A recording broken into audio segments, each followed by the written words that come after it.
While traveling the Mississippi River a number of years ago, we met an elderly indigenous gentleman who had been a guide in the region since his youth.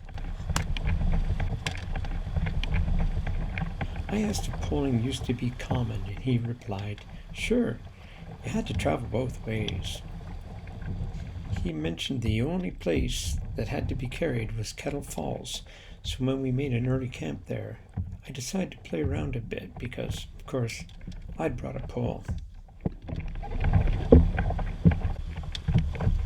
This is the first time I had ever recorded myself poling. I had the camera in the bow pointed back at me. It seemed like a good idea at the time. I haven't done it since. You see, until I move past a feature, it is a mystery where I'm going and what I'm dealing with. The fun thing is, you might be surprised to see what I'm sneaking up or where I've managed to get my canoe with relatively little effort. So as these little clips reveal their secrets, consider whether you could get into those spots so easily with only a paddle.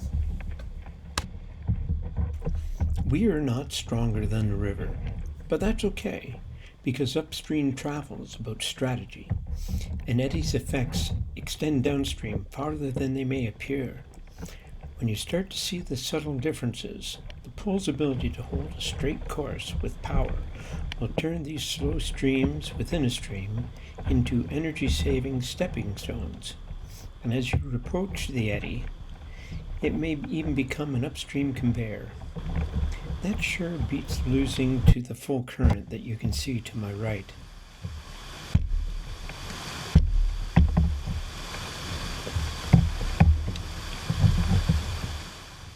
So with an understanding of eddy currents and a pole's attributes, look where you can go. When it gets deep, you can use your pole like a kayak paddle with surprising effect.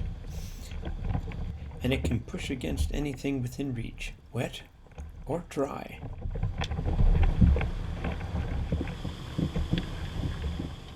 Now, accelerating, ferrying, and holding in place are some of the pole's greatest strengths. And of course, it is brilliant for fine-tuning your position when it is critical. This would be a tough place to get to with a paddle.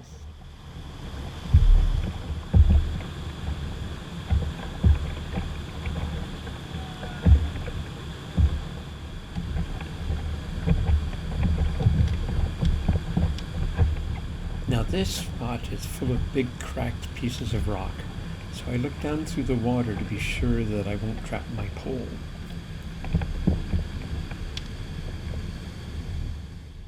In pushy current, I want to keep my speed to a minimum. I do this by poking ahead or snubbing.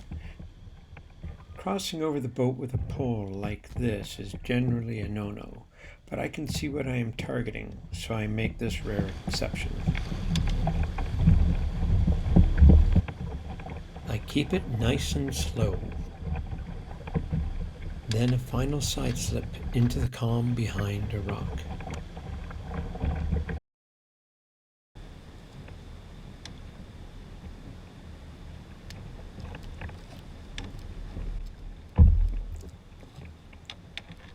At the end here, you'll notice that the camera horizon is a little off level, but if you look at me, I appear to be perpendicular to the frame.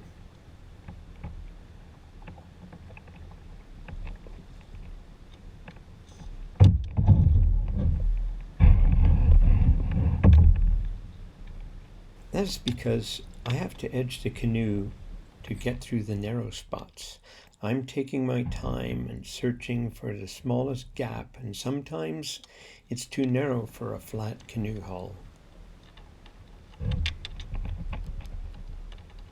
You can't shift your weight this dramatically from a sitting position.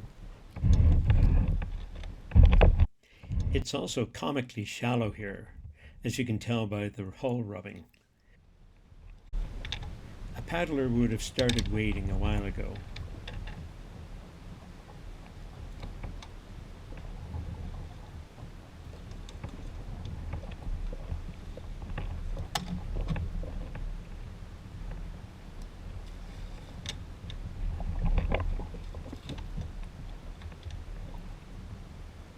And how about the spin in place to make a nice landing? So, how about taking a pole along as well as a paddle?